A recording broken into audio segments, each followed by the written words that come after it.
Ready to kick off another awesome long day of e-gaming action. In the Northeast, we have the large Terran player himself, owned only as Mouse Sports' HeRoMaRinE. Are you watching the PG? Am I watching the PG? Oh my God. Oh no. Oh God. No, did I give the intro over the rocks? You know, think about it. I mean, in a relative sense, you know, if you look at the size of a marine and then you look at the size of those big rocks on the screen, the rocks themselves to scale, that's actually the scale of HeRoMaRinE versus a normal person. So in a roundabout sort of way, if we were speaking through interpretive dance, I think we still did a solid job at introducing. Hopefully everything is okay. I know there's you know, in the world of technology, things happen. So yeah, things happen. We got two SCVs though, trying to play patty cake with this probe at the natural. Indeed. Goblin, actually, I thought he was going to hide it for a little while longer, but has to go in and try and do something before he can no longer. Barely saves the probe. HeRoMaRinE goes for a Reaper opener. Actually just sees a Nexus timing and figures that's going to be good enough. Now he's going to go for the bunker. Goblin, I guess, is used to this. Feels like a lot of Terrans have been doing this lately. And just immediately brings down two probes as soon as he sees an SCV. Stay in that natural. Oh, yeah. This is like such a thing now that everybody does with the bunker trying to block or go behind the gases, right? Or behind the minerals. You see this almost every level now of Terran versus Protoss. I think this happened in like half the matches in that last GSL series, without going too into detail, but it's also nice because the probe comes down to try to be annoying, but then the Reaper can get two probe kills. And if the Reaper escapes, if it gets out somehow, then that's a big cash money win. In the bunker, heal up, salvage and run away once you need to, or if the stalker stays here to die, you know, kill the stalker, obviously. But this is a very nice start, right, for HeRoMaRinE. I think this is about as much as you can ask for out of this opening. Yeah, especially because Goblin was a little late to like the response usually is getting the stalkers and then getting a shield battery as well, because he thought he almost got the Reaper. Now he's gonna lose the stalker before the shield battery's done, maybe. Like that would be tremendous. I don't think it's gonna happen. Goblin is gonna save it, but dang, and also loses a Reaper on the tail end there, so Goblin finally starting to clear this up a little. And well, to quote a very smart French Warcraft player, as Todd would say, you cannot ever fix the stalker. It is going to be orange forever. So you can't repair it. So the damage done, even a little bit without killing the stalker, could still end up helping for a follow-up push down the line. But more importantly, Jess, you can't really mine off of a mineral patch that has a bunker in it, you know? I don't know if you guys ever tried to go to the grocery store and you're like, somebody's hunkered down there with a bunch of guns, but that's not where you're gonna, you know, you're gonna go somewhere else. You can't go there until that situation's taken care of, much like the Reaper in the mineral line. So eventually it does get cleared out, but now the Reaper gets up, sees the Phoenix coming out, immediately gets lifted, and there are 10 probes on the assimilator for half a second. Zombie Grub, that is exactly the kind of stressful stuff you want to try to force on the Protoss, because he's already got the follow-up getting ready too. The Cyclone's coming out, medevac. HeRoMaRinE is ready to follow this up with a quick 1-2 punch. And that's kind of been his response to Goblin in general ever since they played a game where he did see Goblin going into kind of a greedy play and said, you know what, I'll match you. I'm good at macro too, and ultimately lost to a bunch of carriers. So basically since then, he went into early aggression, mid-game pushes, pulling a couple of STVs definitely out of the question, and really just wants to hamper Goblin because he knows as long as he doesn't get a perfect game, then he's probably going to be the better player. Goblin going for Phoenix is absolutely no surprise. The style he continues to push for his Protoss versus Terran, and HeRoMaRinE getting the confirmation on that is pretty good. But he still has to take into account that Goblin isn't just a one-trick pony. He's not always going to go into, you know, fast third Phoenix and then a couple of Colossus and then up to carriers. Actually, he's going for charge here. So if HeRoMaRinE were to do more of a mid-game push, it's, you know, with tanks especially, right, then that would be problematic. But I mean, this is like an early mid-game push, you know? Like, this is happening way before a charge is done, so it's still going to be a little tricky for Goblin to handle it. Yeah, as nice as Phoenix can be for eliminating power units, even without Stim, this is still going to be plenty of Marines to keep any Phoenix away from the army. I would like to see as well if the opportunity comes up to try and throw down a bunker, but I also recognize the niceness of having the repair available for the Viking, for the Cyclone, which, as we just saw there, trying to make that poke work. Can the Stalkers kind of poke against this? Sure, but if the Cyclones lock onto you, the Phoenix will not be able to save you because, as we said, there's just too many Marines with this. And I think you excellently pointed this out. The timing of this attack, Zombie Grip hits well before charge will finish. Without charge, without blink, you're just using regular, basic gateway units. You've got chicken nuggets with no sauce whatsoever. And that's, you know, sometimes it can work, but At the same time, it's not going to be able to protect that third. I think HeRoMaRinE has already done the damage he needs to do, but the fact that he's still posturing to threaten another attack kind of says everything about the state of this game. Yeah, even if Goblin does finally end up with charge, I mean, where are the charge lots? He's got not much work with right now. Probes are being pulled. A shield battery desperately slapped down, but even Goblin's going to know that it is a bad sign. GG. HeRoMaRinE takes a very swift game number 1. And that is definitely what he's learned of facing Goblin in the open cups. But I was kind of hoping that Goblin would have had something different, something trickier to open up, but basically say, like, you don't know me, I got something else to do. And maybe he did, but then the bunker and the double Reaper really messed him up.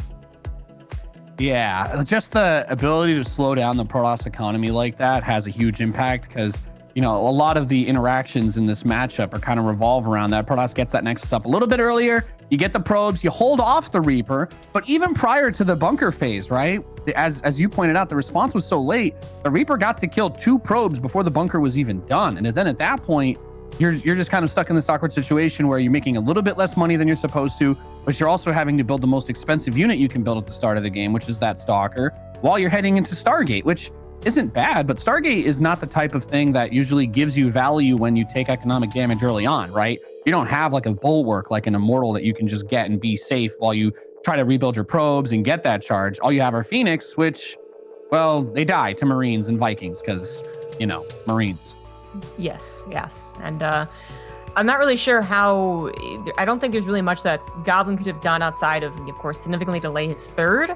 But even then, if he does that, I think he's got to slap down a couple extra shield batteries in that natural to really be safe. Because if there's no third, HeRoMaRinE would have just been like, okay, what do you got in the natural, and moved over into there. So I don't know if there's really like that great of a choice. Just that the beginning was so messed up, and then his Phoenix didn't really ever get a chance to go across the map and do anything because. Yeah, HeRoMaRinE got the scout, kind of knows how Goblin is going to play. And those Cyclones and Vikings aren't just fantastic for the actual push, they're also fantastic at pushing away those Phoenix when they try and do harassment.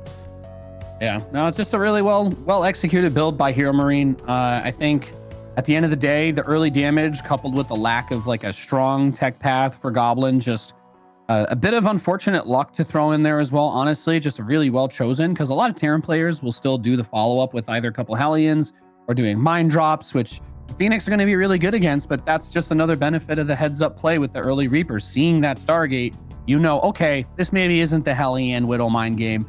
Maybe I just build a few more Marines, get a Cyclone or 2, and even the Vikings, if you land them, are going to be great versus things like the Probes and the Stalkers. But that was then, and this is now as we are loading into game number 2, which is going to be on Pillars of Gold. A nice little setup here moving into game 2. I don't think this map's too crazy for Terran versus Protoss, but we're going to have to see if Goblin can try to even things out, wondering if he'll maybe try to get aggressive as a response there. It's very hard to beat HeRoMaRinE in macro game. I think this is a trap a lot of his opponents fall into, especially a lot of the Terrans he'll go up against, where he'll just be like, yeah, I mean, if you want to let me do my thing, I usually don't screw up too much. So that's kind of where my concern is. But here he is in the Northeast, leading the series 1-0. He is HeRoMaRinE.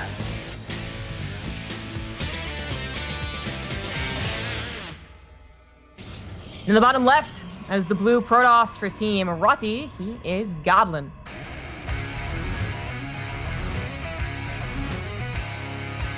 An appropriate pickup for Rotty, for sure.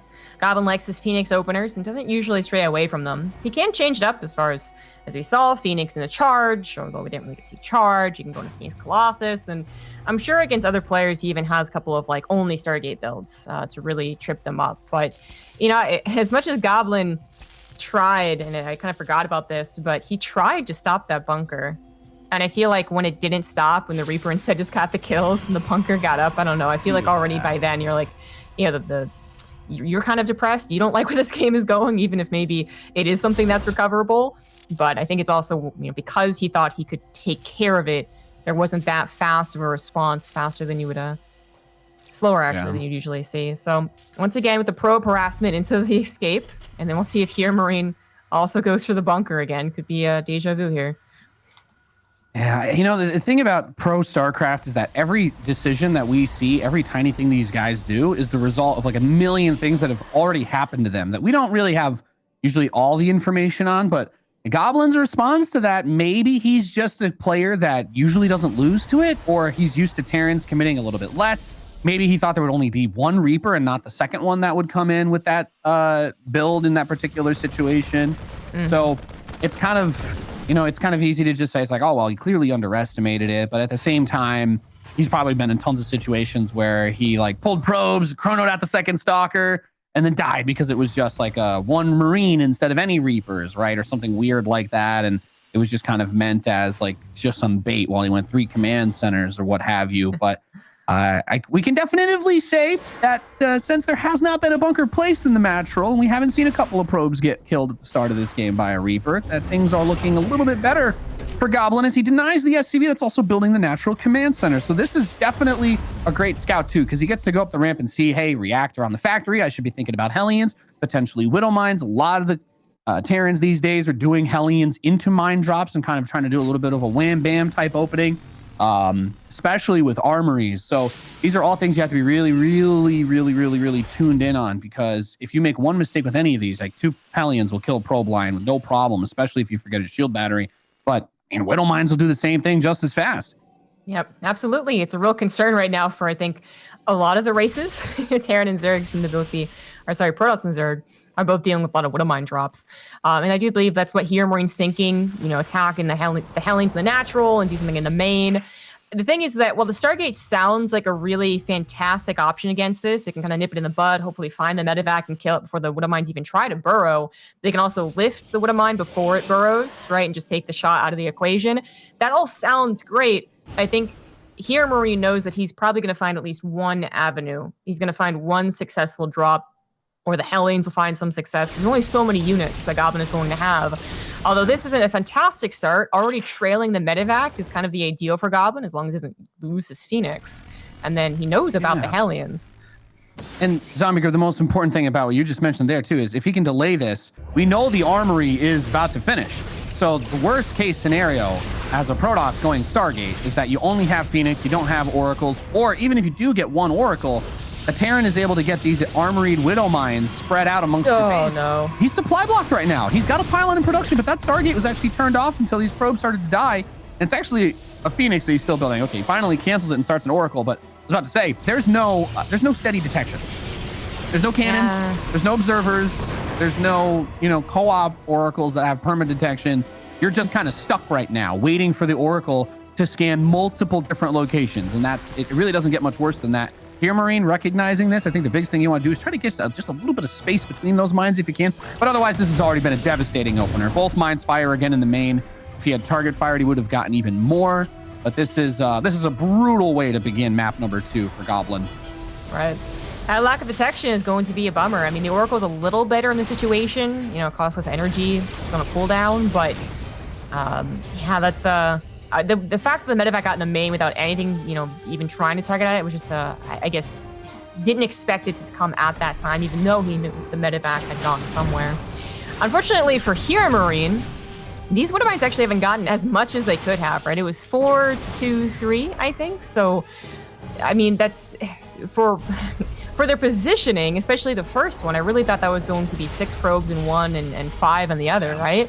So 2 of them went into geysers. Yeah, exactly. So that's kind of like the thing that's going right for Goblin right now, and he has gotten his 3rd base up, and his Phoenix count is growing. They haven't been popped off by the Widow Mines, but I'm sure HeRoMaRiNE is okay with that opener, because I think he's just all about controlling Goblin, make sure he doesn't just sprout up to whatever he wants to do. In fact, HeRoMaRiNE kind of safely and comfortably going into what he wants to do with the 3rd CC and double engineering bay. At this point in the game, the Protoss is typically supposed to be ahead by about 7 or 8 workers, sometimes more if they do damage early on. But the fact that we're hitting the 6.5 minute mark and he's only like 3-ish probes ahead and there's already a 3rd orbital to drop mules, that does speak still volumes about the pressure that HeRoMaRiNE was able to apply early on. Because no, he didn't get like the cash money 15 probe hit insta GG alt F4, but he has at the very least slowed down the follow-up to the 3rd Nexus. He's not going to be able to make the same type of attack to just win the game as easily as he did in map number 1. But I think this still sets up for a pretty good mid-game transition. And The other thing, of course, to keep in mind is that army supply is going to be a bit inflated by these Phoenix, because in a head-to-head fight, and unless you have a bunch of Colossi and they're soaking against Vikings, they're pretty useless.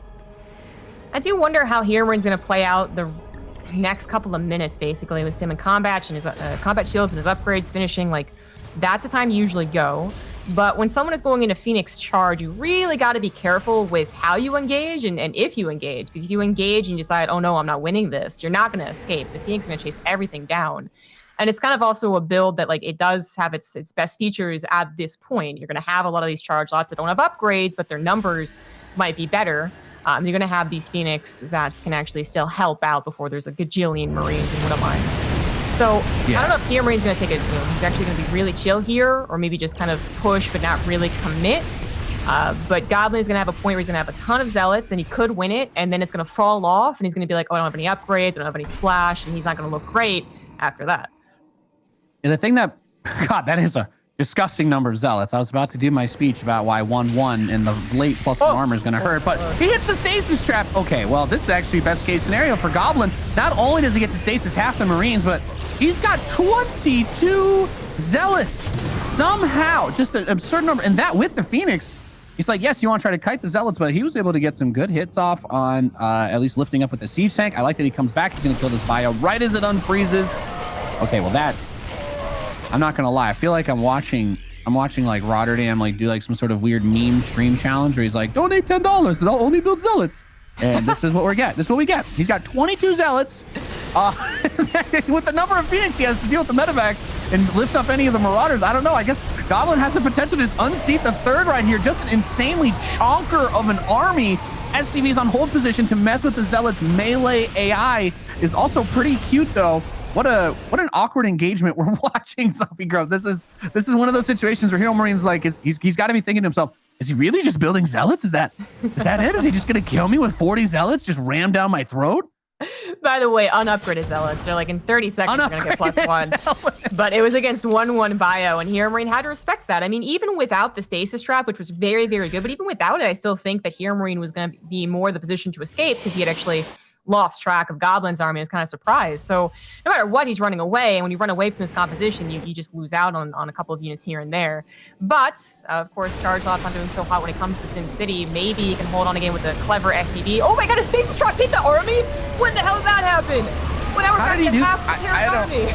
How did he put a stasis trap next to the army while it was standing there waiting to fight? I don't know. All I know is that there's an endless ocean of Zealots, and the waves are crashing on the shores of HeRoMaRiNE's Marine Beach, because this is getting ugly, Zombie Grub. SCVs are being forced to evacuate from that third. Goblin has secured his fourth base, so even if this eventually gets routed, there's still a good powerhouse economy, and unless HeRoMaRiNE teleports his army into Goblin's base within the next 40 seconds, and that might not even be enough, we're gonna have two Colossi out. He's going double robo. A single pylon on it has my hands sweating a little bit, but other than that, once they're out, that's just so many Marines, and we know that the Phoenix synergize very well with those. Very hard to target the Colossi down, and you've also got a giant meat shield of Zealots, which makes you not want to build Marauders, which makes the Colossi even better again.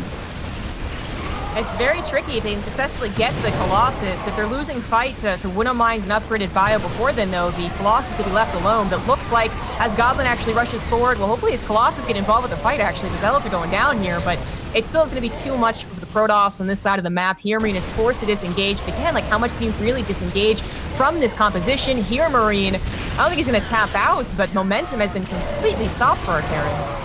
Yeah, is there really any... There's not much of a setup. There's just one bunker by that third base mineral line to kind of deal with run bys. But Goblin's Observer has been in that meme mode over the third. He can kind of see where everything is. He sees where the army is. He sees that the medevacs are still healing up the bio from running away. It's been a very awkward and uncomfortable situation to be in for HeRoMaRiNE. But as long as that attack doesn't come, I think now he can set himself up a little bit better. Goblin doesn't want to overextend, which also makes a lot of sense. But there's definitely a bit of a fear of a huge counterattack in that moment. Maybe with this fourth Colossus and range finishing, he's just going to go in now. He's got range. He might have +2 armor. I mean, I definitely think it's an opportunity. I mean, usually the Terrans, unless they really figure out that style and kind of just play a little more passively, get a bigger army, maybe even wait for EMPs. It's going to be difficult for them after taking bad fights and economic damage to also fit in Vikings when the Protoss player is already moving on to Colossus. So Goblin's pretty sure, he's actually totally in the know because his observer was over that army until just now, that these Colossus won't have a counter. The counter to these Colossus is going to be like a concave or a surround, which if he gets into HeRoMaRiNE's face, I mean, he's not going to have it. He's going through his own choke to try and defeat these Colossus that are laser beaming down a bunker and apparently can't do it. SCV repair's kind of good. I mean, technically, it does cost money to fix the bunker, but, you know, if your stock strategy is to have 4 Colossi shoot a bunker being repaired without killing anything for 20 minutes to starve your opponent out, you might need to reconsider who you're investing your Protoss resources with. He's finally going to go down as the fight actually initiates. The Vikings are going to have to take care of the Phoenix first before they can really grab those Colossus. And with 4 Colossus too, I mean, they're not going to tear them down that quickly. But I mean, Goblin also moving into his opponent's choke is going to be blasted by EMPs.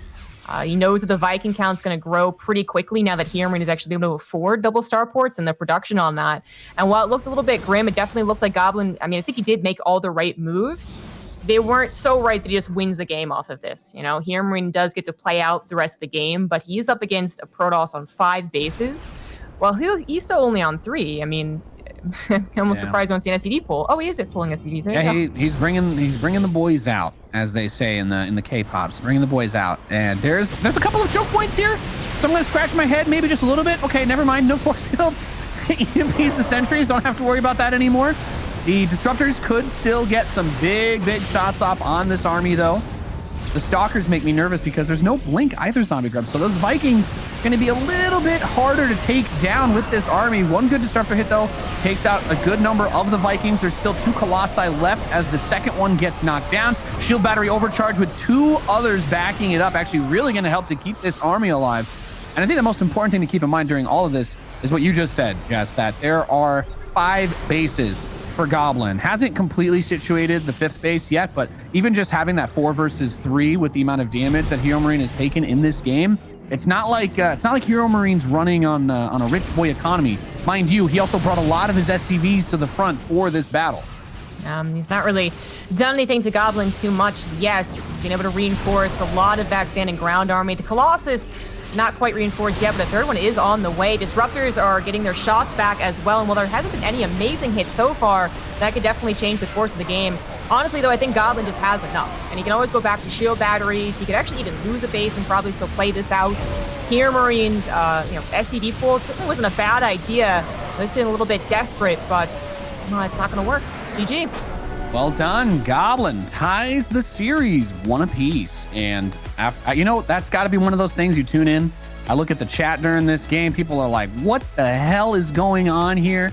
Well, guys, sometimes you just get some weird stuff in Terran vs. Protoss. Goblin bringing out a fun strategy. I think we're going to go to a quick break before we go into game number 3. So stay tuned. We'll be right back. You're watching the DreamHack Masters StarCraft 2.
Welcome back, ladies and gentlemen. That's right. It's time for more of your favorite game of literally all time, StarCraft 2. I'm Nathanius, joined by Zombie Grub. We're tied 1 apiece in this Terran vs. Protoss. Isn't that great, Jess? It's nice. It's tied. It's even. Nobody knows who's going to win.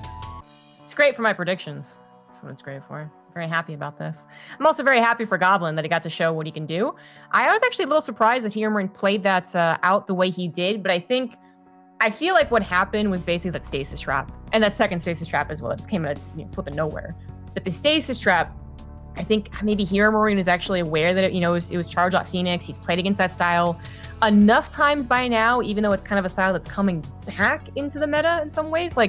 And that he was planning on getting the heck out of Dodge as soon as he saw he was up against an army, but could only escape with like 2/3 of his army left after that stasis trap. So that just gave Goblin so much momentum, and he really ran with it and played, a pretty perfect follow-up to that, to the push that he was like, what's not working, let's just back off, into the hold, which I will say the hold is a little bit weird, but we'll get into that after we actually do the intros. As we get into Game 3 and Jagannatha, I assume we'll get into game soon. Jagannatha. Jagannatha. Like a planet or a moon or something? I don't remember. I try to pronounce it like it's the name of one of those dinosaurs in what's the movie? Is it Jurassic Park? I don't know how I forgot that. I don't know how I forgot that one. Jurassic Park, really? You forgot that one? It's a my God! It's a Jagannatha. I could definitely see the old British guy saying that, screaming before it rips his face off. 100%. I mean, you're right about that. Yeah, I can see that. Guys, we actually are in game. I guess we'll visually tell or audibly tell you what's happening. We're just, it's all good. We're getting things sorted. Everything's fine. All I'm going to tell you guys, in case you wanted to know, there's no proxies happening. Nobody has lifted off their command center and flown into the gold. That was a trick question. Make sure you guys still play this game. There's no gold base on this map. But we did have a cybercore before Nexus. Wow. Earth-shattering news there. That's not a big deal anymore. And two SCVs are playing patty cake with a probe in the natural, just in case you guys wanted to know. It does appear that the SCVs are winning the game of patty cake. So I think we might need to do a bit of a restart here. Seems like someone very crucial to the production missed out. So I guess we'll get that restart if we need it. But I guess now is a good time then to go over what I was gonna say, is that hold is like a little bit awkward. I think that's the only thing I can really say went wrong for Goblin, because otherwise he played a really good game, just like the pacing and the transitions, right? And we are gonna have a restart, but I just we brought up that blink and didn't really get time to talk about it because the game was ending. But it's funny because that blink wasn't available not just for like shooting down those Vikings, but I think multiple times the Zealots were trapped behind the 12 stalkers that were on the front line. That's so also not good. That was the only thing I was like, oh gosh, I hope he doesn't lose because of that one mistake. But no, Goblin he played such a good game up to that point that he was pretty safe no matter what. But now we're gonna get into the actual game. I don't know if they're gonna do a replay or a new lobby. It was like a minute. I don't know, man. That probe got its health reduced to orange. I don't know. Should he? If we were to do a full restart, I think we'd have to have him damage one of his own probes to orange health. I don't know. I think so. Yeah, exactly. I don't know. I mean, it's enough that they could check. It's a gas or barracks first. It's a barracks first, but still. Yeah. If only we had in StarCraft that that Fairly Odd Parents giant book we could just pull up anytime somebody had a question about what to do. Yeah. And just magically turn to the right page. That's what I dream about. It was a book or something. It had a funny name. Del Rules. Del Rules. Exactly. DARULZ, I think. Yeah. Yeah. But when we eventually download all of our brains into a giant artificial construct so that we can live forever, I'm sure we will have rule books that appear out of nowhere and smash us in the head when we break the rules. So eventually we'll get there, right? On a long enough time frame, anything is possible. Indeed. As well as now, thanks to technology that was implemented 2013, I want to say, 2014. Actually, I think it was 2014. We can also recover game if the players really want to. And apparently they do. So they're going to have the little blocker appear. They're not going to know about what the opening was. And then that probe will still be in the orange health. So. Well, that was really the most important thing for me. So thank you, Zombie Grub. I feel my heart rate's going back down to normal. Everything's okay. I feel safe and comfortable now hearing that. And we are counting down. We are loading back in to Jagannatha for map number 3. As just hope you guys are all having a nice time hanging out. Of course, we're smoothing some things out. It's tech stuff. Things happen. But we've got a lot of great StarCraft games to bring you today. Plenty more matches down the line that we'll be cruising on into throughout the entirety of your wonderful Thursday. It's Thursday, right? Yes. I know, right? I'm just like, I honestly thought today was Saturday yesterday. And I was like casting on a Saturday. So luckily I wasn't going to like wake up late or something, but I was honestly confused. Okay, so I think we're actually in here. We're good. We finally got it. Probes at orange health. Thank God. Oh. I mean, he's gotten close to killing it in the past 2 games, So if this is the game that he did kill it, all right, but he doesn't. That's why I keep bringing it up. That's why I won't shut up about it, because I'm curious if we're gonna have a couple of probes die at the start again. I thought it mattered in game number 1. He got 2 probes before the bunker even finished. Surprise, surprise! Merry Christmas, ladies and gentlemen. There is a bunker under the tree that is about 70% ish done. Yeah, and we're loaded in. Hell yeah. No. Basically, do we want to force intros here again, or no? We're just gonna roll with it. Let's just roll. You guys will figure it out. Yeah. So the bunker being built in the bottom left in Goblin's base has completed, and this time Goblin has kind of like, I would say, the usual response to this, right? Like he tried to. Oh my God, Reaper died midair, man. That was cool. So I guess he's not going to cancel a shield battery because he thinks the second Reaper's on the way, which there is. So that's actually good on Goblin. What I was going to say. So the 2 probes didn't work out in the first game. This time we had, I think, what was kind of the expected thing, where it's like an adept, and then went, oh no, there's a bunker, so they built a stalker and a shield battery kind of immediately. And this will take care of it. This is usually what you would want to have happen. And that first game was kind of one of those one thing leads to another awkwardness. But this is already going in the kind of opposite direction of awkwardness. I mean, 1 Reaper died for HeRoMaRinE. This Reaper might get another probe if Goblin's not good about his micro and his shield battery, but this adept is also going to temporarily put a pause on the CVs being sent down to HeRoMaRiNE's natural too.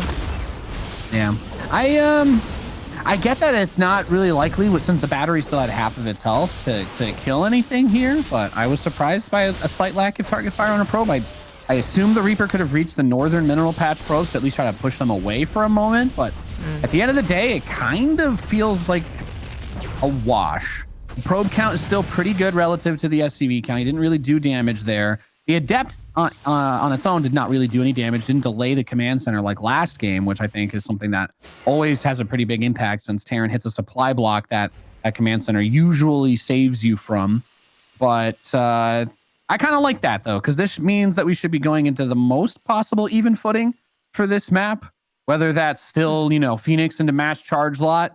The third base on this map, in my opinion, is a million times easier to hold on than Pillars of Gold, just as a comparison point. But no bunker, actually, and just sending those stalkers across the map, feeling strong is Goblin over here. And the medevac will help now with the Marines fighting these gateway units, but even coming and grabbing a few SCVs when you're already ahead 5 workers is pretty sick, Zombie Grub.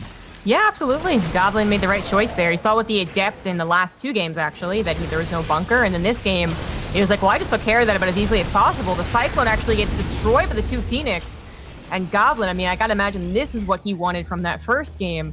And it's ended up going the opposite way. Now you can see what can be powerful about this opening, especially when your Terran opponent is not going to bunker. A bunker really would have changed a decent amount of things. He's going to try and pop at least one of these units with a Widow Mine or injure a Phoenix, but it even looks like his Viking's about to get shot down. This is... Could it go worse? Okay, maybe the Viking makes it. Maybe. All right. For now. The Phoenix just come over and give a little love tap, and that thing's going to fall over, but we'll see if he finds it. The Phoenix... Oh, look at the mini-map. It's like sharks coming from all corners of the ocean. They smell the blood. They say that sharks can smell blood in the water from like a mile away or some crazy stuff like that. So yeah. Phoenix, with that shark DNA, they chase the Viking down, and he's going to build another one. Does he not have a reactor on that starport? He's just going to build another Viking. Bold, brave, beautiful. Yeah. Well, at this point, it's obviously you can't do the push anymore. So at this point, I think it is just about mitigating the damage of Phoenix, because now we get to see how Phoenix can be really obnoxious to play against, right? Like when they are in your face, when they're constantly keeping tabs on you, are you trying to drop me, or are you trying to build Vikings and Cyclones? I mean, they could still do damage against the Viking and Cyclone. Ideally, for HeRoMaRinE, they don't, but like they're gonna know that Goblin's gonna know I'm not gonna be touched for a while. I'm good to go. I'm fine. The third base is gonna come up. He's going into Colossus this game instead of Charge. So HeRoMaRinE's gonna have to make sure to get some type of scouting on that. And do hear scan going into the natural. Well, he sees all the gases in the natural. Oh, and he sees robotic space. So there you go. But anyways, like the Phoenixes are always going to keep tabs on HeRoMaRinE, and occasionally they're gonna find a unit, an SCV, what have you. And this is the ideal setup that I think HeRoMaRinE, I mean, has lost to Goblin before with, right? Like last game, there's a little more back and forth, HeRoMaRinE getting caught by a stasis trap. But this game, just as far as openers, Goblin is in a fantastic position. Well, when it came down to the actual fight at the end of the last game too, we were kind of past the point of anything gimmicky, like just picking off random units. It was a big full fight between both armies, and Goblin had really good army control, going for the double robo as early as he did last map. We don't have that this game, of course, but we also don't have the same level of attack or move out coming out of HeRoMaRinE that we saw the first two games. He does go for a pretty quick air weapons, though, Zombie Grub, and that's I know he's already getting the cannons to defend back home too. I like it. I like this a lot. This is Goblin saying, okay, I probably won't be able to beat you doing the same thing twice. He's intelligent enough to recognize that's a risky thing to do. So he is going to try and level this strategy up in a small manner, it appears, by, I mean, is he just going to try and use one Colossi at a time to stave off an attack while he goes for something more?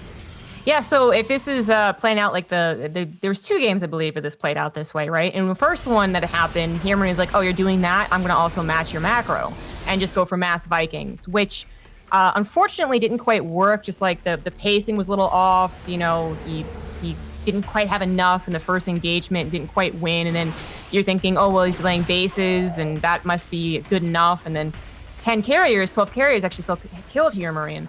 I think the next time HeRoMaRinE actually got into this position where he's like, okay, I can't kill you early, I didn't do any damage early. I think he actually tried more like even Thors, I want to say, or maybe I think of a different Terran, but there are a couple different options. And I'm pretty sure that HeRoMaRinE, even without that scan, he was already inclined to believe that this is where Goblin was going to go, considering how good this game was, considering he was going to Colossus and not Charge. So that scan, I think, just confirms what he was expecting. He did scan the weak beacon. And now we get to see what HeRoMaRinE thinks is the best option against this, because he's kind of tried the two usual options, Mass Vikings and Thors. And I think the Thor one was the one that won, because he also got a lot of tanks and was able to push back the disruptors from bopping his clumped Thors. Because that's kind of the problem we might see in like... Yeah. The hardest part about that type of composition is exactly that, right? It's the Thor can be an answer, but the Thor itself is also a giant target, because if you kill the Thors, well, that's it, right? They are the bulwark of the Terran defense against this type of army. And if you want to move out or even defend, the disruptors are phenomenal against them. The Purification Novas are basically impossible to outrun with a Thor. So you need to have Medivacs ready to shuffle them and reposition them, which is a nice side effect of playing bio into this type of style. But at the same time, it's still, yeah, I don't know. These types of armies are really hard to play against, because it does rely on kind of the Terran playing standard and Protoss being like, gotcha, I'm already at carriers, sucker. Yeah. So it looks like HeRoMaRinE is a believer in the multiple factories, which it was the one that went well for him last time he was kind of forced into this late game. So, mass expanding, a couple of drops maybe to hopefully, keep tabs on the Protoss' economy, absolutely. But eventually he's going to have an actual, maxed out push.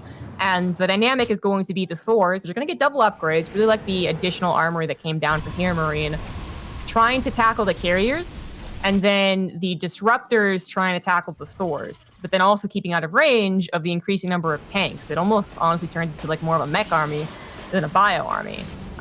With like EMPs being that extra little something, right? So obviously drops can only work so well as long as the Phoenix number is high. It's also be with a complication of going to Vikings would have been with the Phoenix, but yeah, good old Thor Ghost. as an easy clap on the drop in the main. One does land over at the southeast expansion, but it's just an assimilator that it looks like HeRoMaRinE will be able to grab. Maybe try to focus the Phoenix. Nope, not going to happen. Too many. Way too many. They all get lifted into the air and blasted to smithereens. +2 air weapons also about to finish for Goblin. And the carrier, we all know, you launch 8 interceptors. They attack quickly. You've got X number of carriers. Every attack upgrade scales crazy high with this type of army. And HeRoMaRinE, these types of games, they do make me a bit anxious, though, Zombie Grub. It's hard. The Marines can deal with the carriers generally. People, that's like the discussion that people like to have. Like, oh, yeah, Marines just kill everything. But it's not just about the carriers. Those disruptors are still going to be a big threat. So will the Colossus. And diving on top of this army is also very hard to do when you have the Phoenix that can pick up stuff. So kind of catches him in the speed zone, which is just a very awkward place to fight. And yeah, your army's not already pre-sieged, you just die. And this is kind of what I was saying. It's just your army is slow and you just get caught out on the map. He just caught him out on the map. That's what happened, honestly. That's He was trying to steal third base and he was just right there, you know. That's unfortunate. Yeah, there's an observer that, you know, I was thinking about it too. I was like, oh, too bad I didn't have a Raven. There's an observer right there, but Goblin was prepared. He was actually ready to take an engagement. So he's like, why not find you in the middle of the map? And that is going to win Goblin this game. Definitely an upset.